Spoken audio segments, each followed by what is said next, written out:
Once upon a time, there was a young boy who looked up to the sky. What lies beyond these binding walls? Fiery rivers, snowy lands, and a vast lake called the ocean.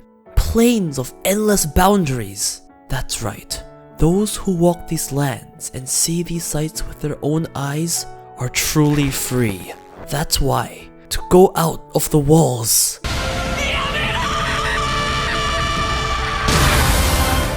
Why? Why are we so weak? Why is our freedom taken? Why do we have to live like cattle bound by mere stones? The boy wondered. His town ravaged by titans. His mother eaten in front of his very eyes. But where most would despair, cower or run, a fire was lit within the boy's heart. With tears flowing, he swore to exterminate the titans from this world. Every last one of them. Because we would then be free from these beasts. Because it would signify true freedom. As the years went on, the boy trained. The boy lost. The boy even awoke to his titan-shifting powers. A symbol of hope in a multi-century long stalemate. Yes, he must be humanity's hope in this endless hell of despair. Many friends, many comrades, people with dreams, people with families were lost along the way. Old friends turned out to be traitors, and battle after battle, he never seemed to live up to what a symbol of hope should be. Despite his newfound powers, despite his determination, nothing has changed. Nothing has changed since the day he fled his hometown. Child or teen, human or titan, after everything he had sworn, he was just as useless as the day he lost everything.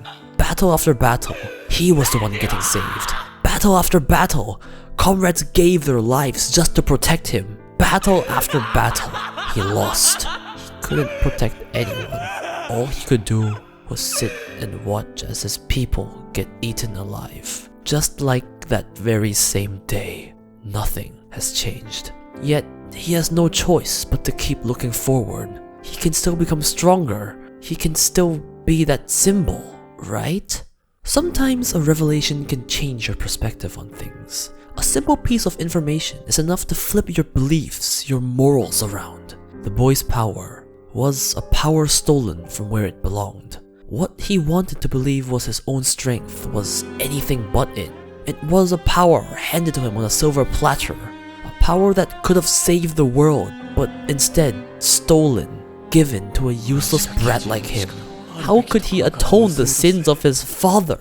The sins of him not exterminating the titans and consequently destroying the world? Why? Why should he keep fighting if giving up and dying means saving the world?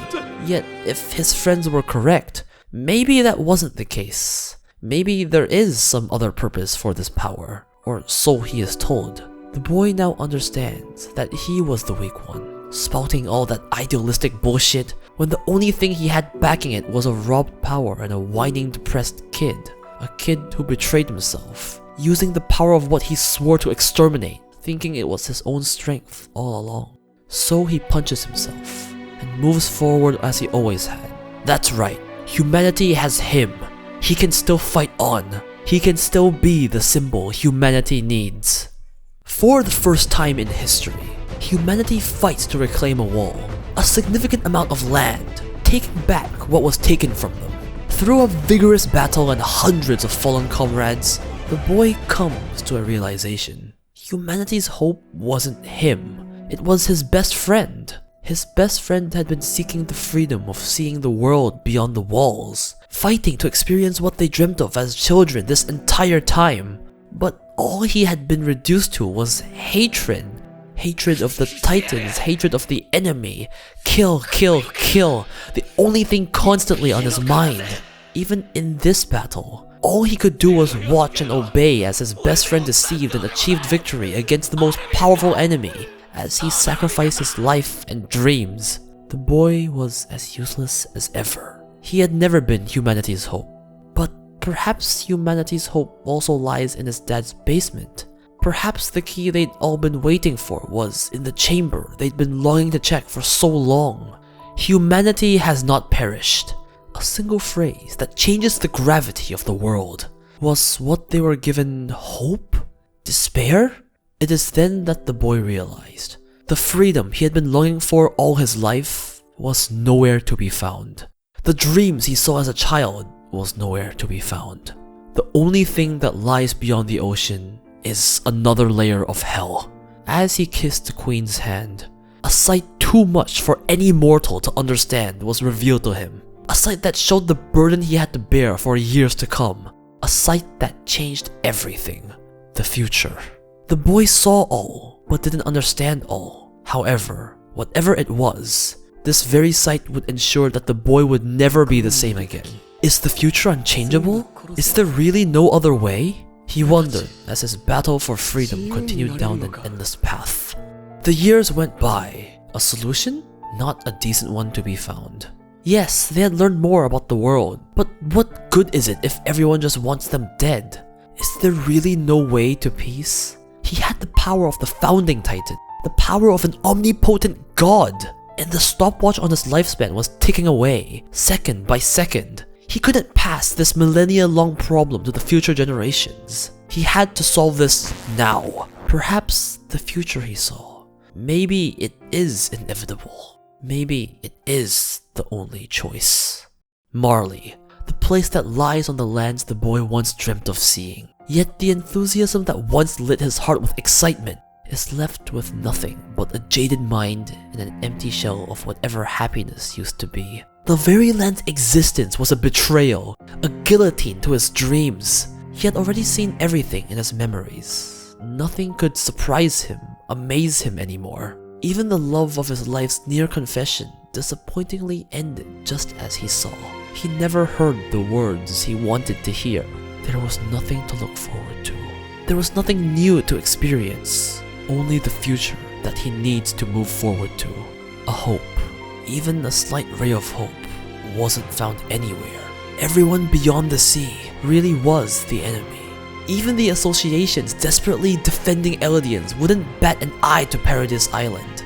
Why would they care about the devils that are set to destroy the world? The boy doubted himself. Is this what his mother would have wanted? Is sacrificing the majority of humanity to save his own people correct? Could he justify a genocide on this scale? Yet the moment his thoughts turned the other way around, everything became clear.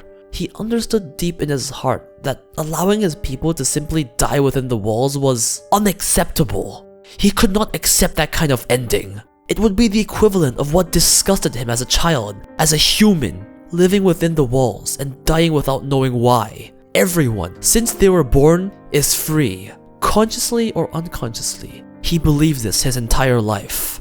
And if someone tries to take that freedom, then he wouldn't hesitate to retaliate and take the enemy's freedom. The future he saw was a brutal path, but a path that will lead him to the freedom he desires. The boy's last slither of hope in an alternate solution quietly faded away. There is no other choice. He just has to trust in himself and nobody else. After all, experience has taught him that this is what works. That believing in your own strength instead of your comrades is the correct choice. It was a single moment, a seemingly insignificant moment that he understood everything. It was the simple act of saving a child. Rationally, he knew it was pointless. He would annihilate this entire city, a majority of the world anyway. He would come to kill this child with his very hands anyway. What right did he have to pose any sense of justice? Yet his messed up sense of morals, his beliefs of freedom, refused to let him ignore the child. Just as he is freeing the child from his enemies, he would be freeing his people from the enemy. It is then that he understood he is the one that wanted this. Yes, he wanted to protect his people. Yes, he wanted his friends to live a long and happy life. But in the end, he made this decision for himself, not anyone else. The future he caused, the future he was guilted by, the future he was terrified of, was caused by none other than his own ideals. He was disappointed by the outside world. He wanted a free world to explore, free of terror, free of conflict, free of people. And the only way he could see the sight he dreamt of as a kid was by erasing it all. This is freedom. A vast, flat plain of endless boundaries, with nothing in its trails. Free of any chains bound by the impurity known as humans. the man started his solo mission to save the world. He lived in enemy territory, pushing through no matter what pain he may face. It was through these years that he realized there was no enemy, only people. Nations have enemies, people don't. Inside the walls, across the sea, there were all kinds of people. Kind people, mean people, it was all the same. It was exactly like a certain traitor he knew all too well.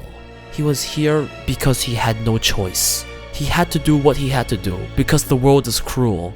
Because he had no choice. The people cheered for a speech. A speech claiming the will to live.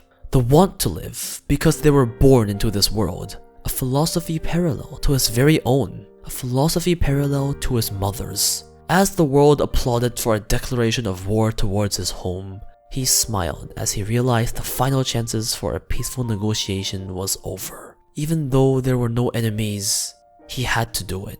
It was time to begin his lifelong mission. A war against the world. Everything was as he foresaw.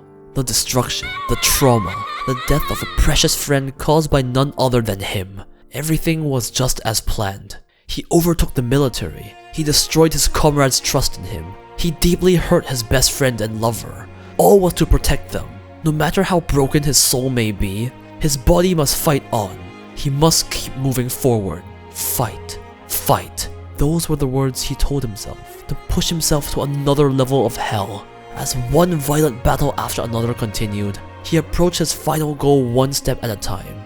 He understood the future he saw, one step at a time. He caused this. He wanted this. He started this story. From beginning to end, everything that led up to that point was caused by his very own hands, all to see a sight he had longed to see.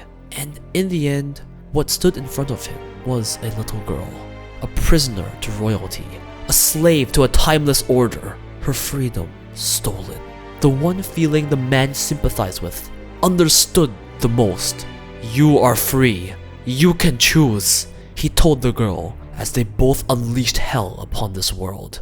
With every standing building demolished, every rooted tree seared, every fleeing human crushed, the boy saw a sight he adored, the sight of freedom. The blood and burnt corpses left behind reflected as an endless sky of freedom. Above the walls, beyond the ocean, this is what he and his best friend had always wanted to see. It was this very sight. It was beautiful. This is freedom. He understood the future that would come to happen. His friends would stop him from his genocidal rampage, but not before he would trample over, murder a large proportion of humanity. All was to achieve a future free of the 2,000-year Titan curse, to protect his home, to ensure his friends would live a long and happy life. That is what he told himself this entire time. That is the facade he had been putting up to himself. But deep inside, he already understood the real reason he did this. Everything was to protect you guys. A sentence he couldn't say as he got two of his closest friends killed and put the rest through traumatic battle after battle. Did he care about them? Yes. Did he want them to live a long and happy life? Of course. But in the end, he did this for himself. He did this for his ideals. He wanted to see the vast, endless plain he pictured as a child. He wanted to shape his dreams into a reality. And as a result, he had become the very monster that the world that he once watched trample in terror. He loved his friends, his comrades, and in the future he saw, he successfully saves most of them. But was this really the only way? As one with omnipotent powers, maybe he could have prevented all of this on the day it all started. Maybe he could have found a better way, a more peaceful way, but he couldn't. He couldn't change the future because the future he saw was built upon his ideals, was the future he wished for.